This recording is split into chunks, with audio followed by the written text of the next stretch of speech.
ऐसी एसएसटी समझना, थोड़ी हिस्ट्री को बहुत कॉम्प्लिकेटेड बनाया, लेकिन मैं जैसे लगाऊँ वैसे लगाना। पहले चैप्टर 1 निकालो, इतिहास, हिस्ट्री। उसके अंदर आपको मौर्य वंश पढ़ना है, मौर्य डायनेस्टी, लगा लो टिक। सिर्फ मौर्य वंश पढ़ना और कुछ नहीं पढ़ना। गुप्त एम्पायर या गुप्त डायनेस्टी, और वर्धन वंश यानी वर्धन डायनेस्टी या वर्धन एम्पायर। बस 3 ही टॉपिक पढ़ने हैं। तीनों पर जल्द वीडियो मिल जाएगा आपको, बस जल्दी मिलने वाला है। मौर्य वंश, गुप्त साम्राज्य और वर्धन वंश, 3 ही टॉपिक है बस, बाकी सब हटा दिया। समझ में आ गई? ओके, आ जाओ फिर सेकंड चैप्टर में। सेकंड चैप्टर के अंदर विजयनगर और ब्राह्मणी साम्राज्य ये हटा दिया है। मेरी बात सुनो, सिर्फ 2 टॉपिक हटाएं, बाकी पूरा है। ये सिर्फ 2 को छोड़ के, यानी कि विजयनगर एंड ब्राह्मणी एम्पायर और influence and develop department of Sikhism, Sikh धर्म को पूरा हटा दिया। मतलब इन 2 को छोड़ के और पूरा चैप्टर कंप्लीट है इसके अंदर। बात समझ में आ गई?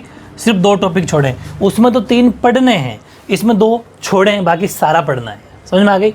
अब चैप्टर 3 बताता हूँ आपको। चैप्टर 3 के अंदर थोड़ी कॉम्प्लिकेटेड बातें हैं, ध्यान से सुनना।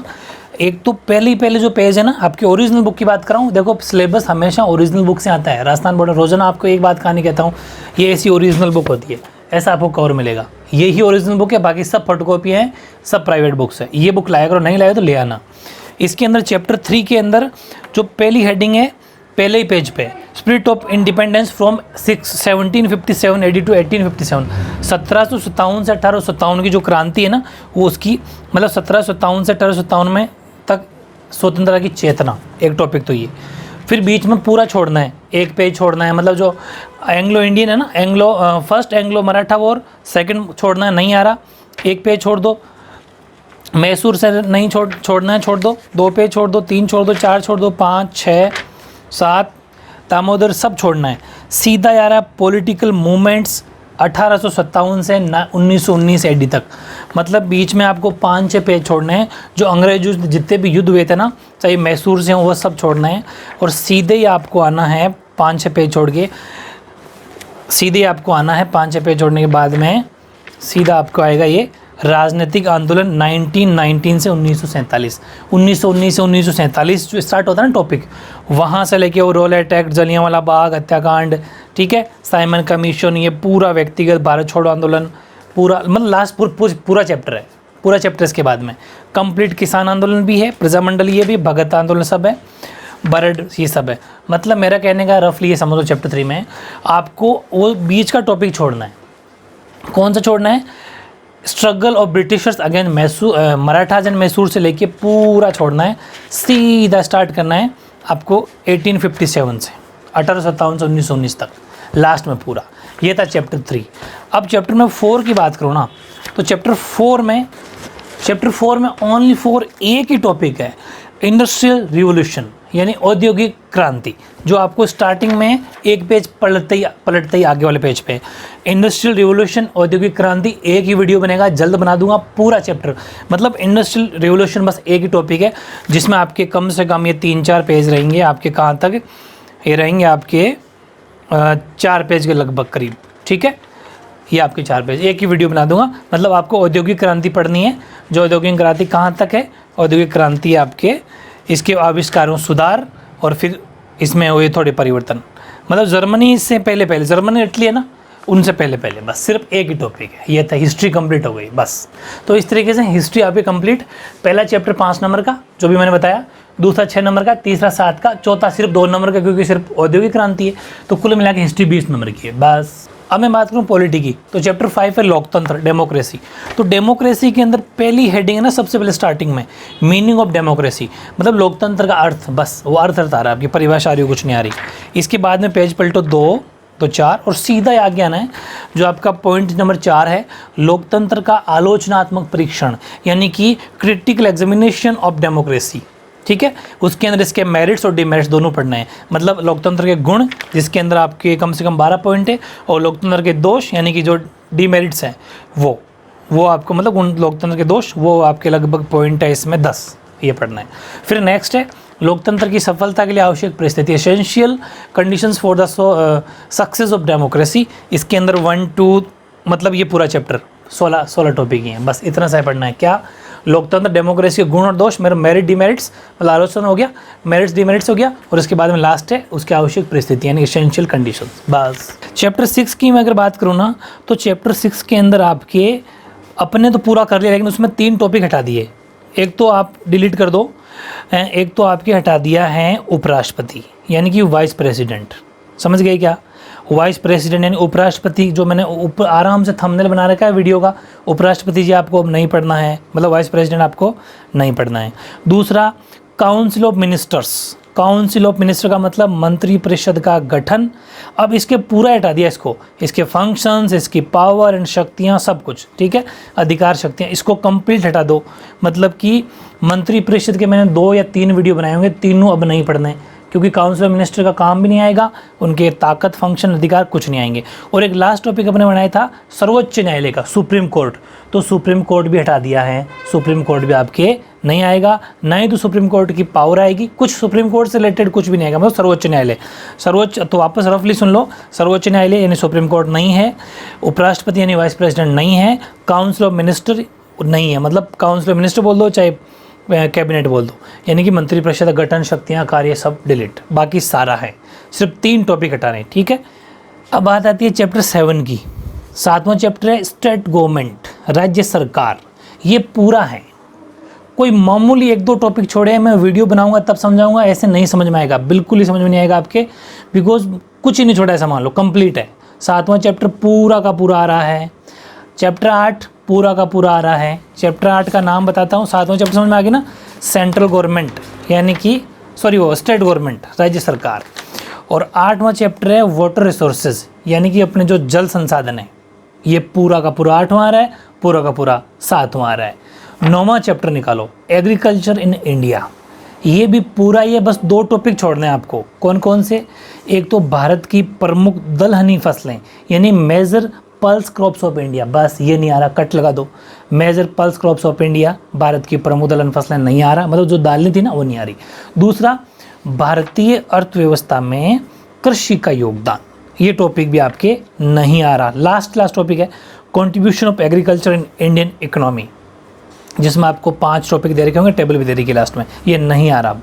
तो ध्यान रखना 9वें चैप्टर में 2 टॉपिक हट गए हैं, भारत की प्रमुख दलहनी फसलें यानी और दूसरा कॉन्ट्रीब्यूशन यानी भारतीय इसमें अर्थव्यवस्था में कृषि का योगदान। चैप्टर 10 है ना, खनिज व ऊर्जा संसाधन चैप्टर का नाम है, समझ पा रहे हो क्या?